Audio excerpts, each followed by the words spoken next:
Hi there, welcome back to the YouTube channel. I'm back again with another deck tech. Please make sure you've hit the subscribe button, you've left me the like button hit as well. And hopefully, once you've watched the video, you'll leave me a comment as well, tell me where I went wrong. But hey, I'm back again. And today's deck is going back, obviously, it's Phyrexia will be one time, so it's another commander from there. And this is one from the main set as well. Excuse me, sorry, got a bit of a sore throat this morning. This video the game was inspired by a deck we played against just after the release event happened, last week sometime on the stream, and I hadn't even realised this card was available, so I felt really bad. But the lady, the person who played it against me, really did have a great deck, and I've tried to replicate it in my own personal style. So anyway, you already know what today's card is, so there's no point in hiding it any longer. We're talking about today Ovika Enigma Goliath. 5 blue and a red for a 6/6 Phyrexian Nightmare, which is something I expect a lot of people may have. Flying, ward 3, pay 3 life, so very difficult to deal with direct removal. Wrath of God, maybe not so much.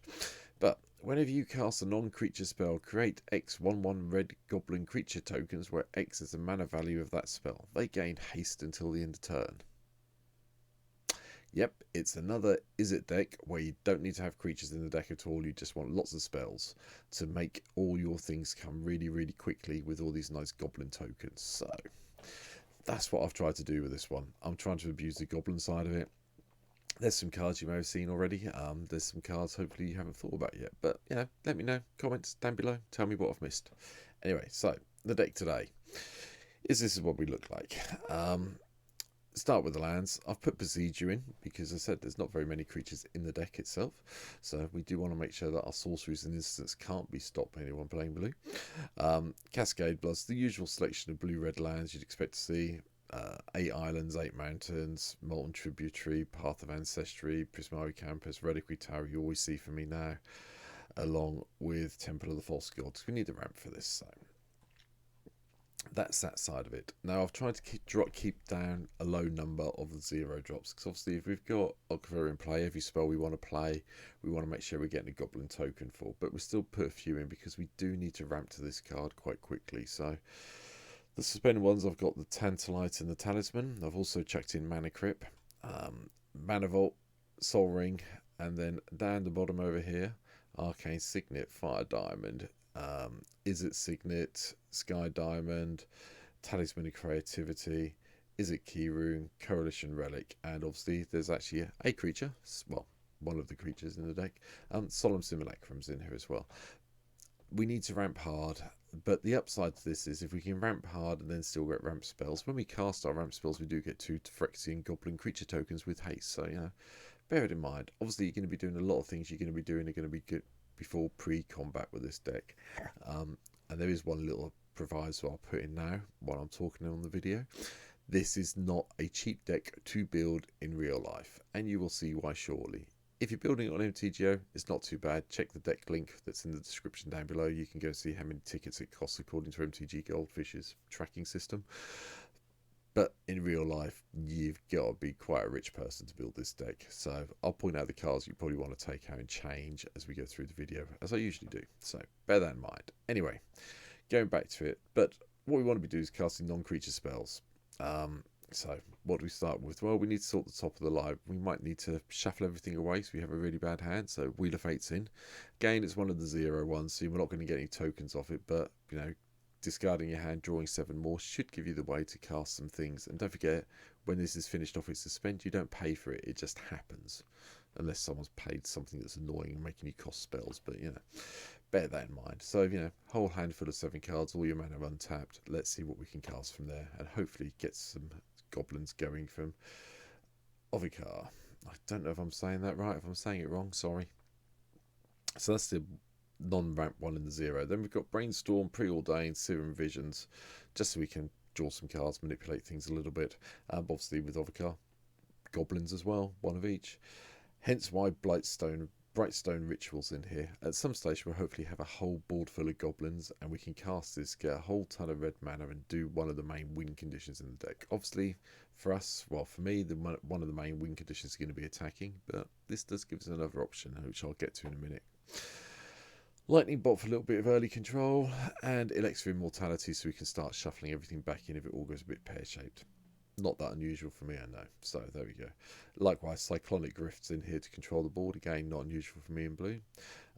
Deliberate for some card draw. 2 goblins. You know, I'm not going to mention the goblins, but just think you're casting these spells, you're going to get goblins with them as well. So bear that in mind. Search for Canister is in basically so we can actually get down to things we might need, like ramp or mana, so on and so forth. Or, you know, counter spells.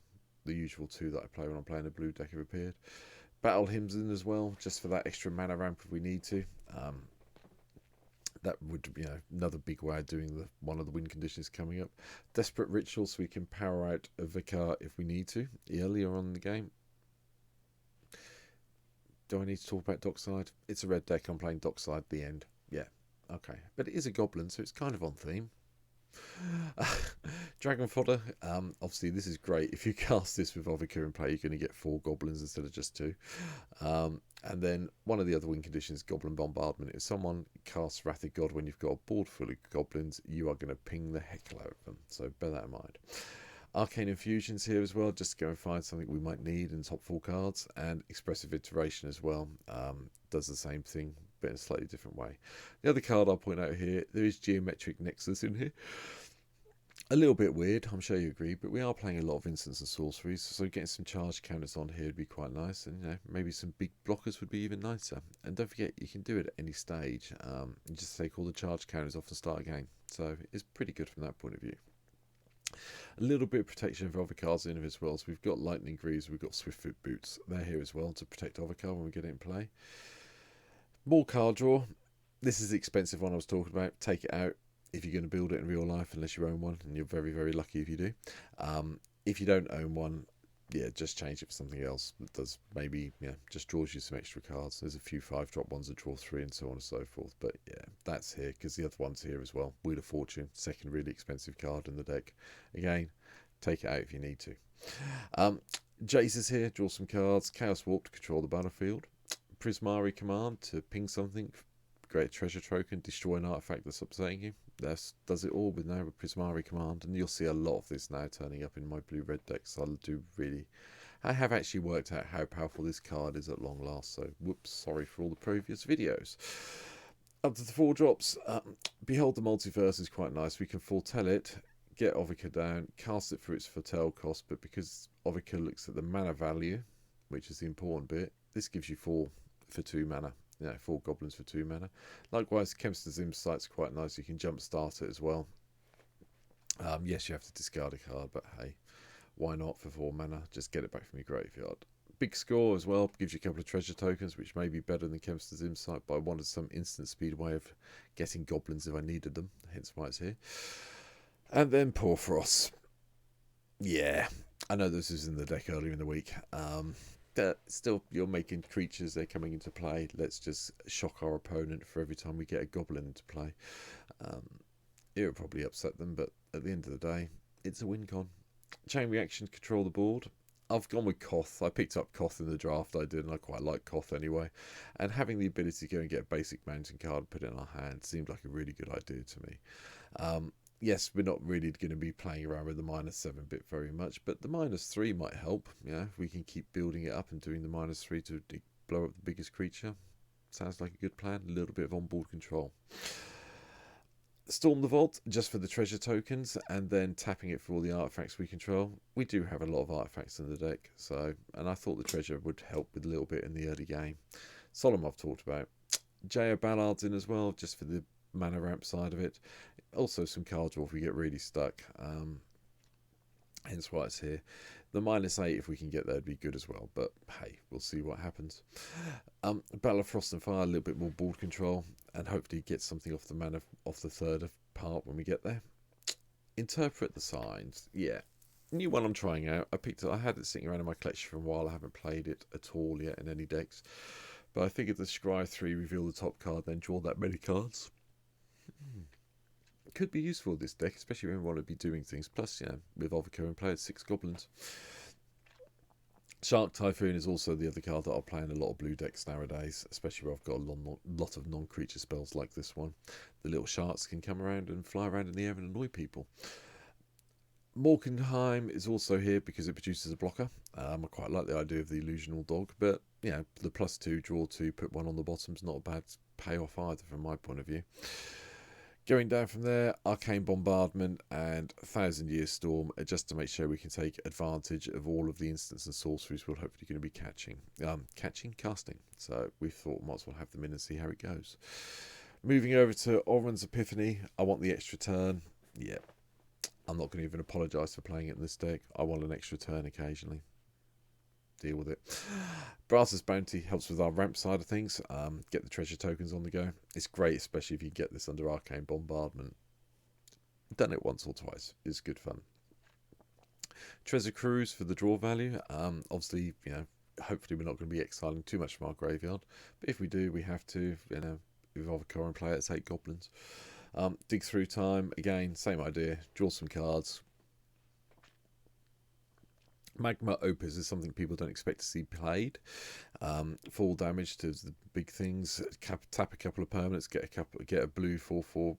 Couple of 2. I think create a 4/4 blue and red elemental creature token. That's it. And then draw 2 cards. Yeah. Also, you can discard it early in the game to get that treasure token, and then hopefully get it stuck under Arcane Bombardment. Don't complain if you do. Magic Mirror helps us with our draw and gives us no maximum hand size, which is really nice. Blasphemous Act, control the board. Commit to memory, recycle everything back into from the graveyard back into the library. That's the only reason it's here. Might be some bounce if we need it to, but we'll see.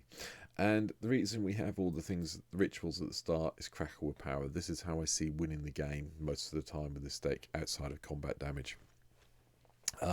People don't expect it, especially since with Besiege You, we can make it uncounterable. That's going to give people a lot of headaches. Deals 5 times X damage. If we've managed to get off a few things like Battle Hymn, Desperate Ritual, so on and so forth, Blightstone Ritual, might be able to give our opponents a real big headache really, really quickly. So bear it in mind. Anyway, that's it. That is my take on Ovika.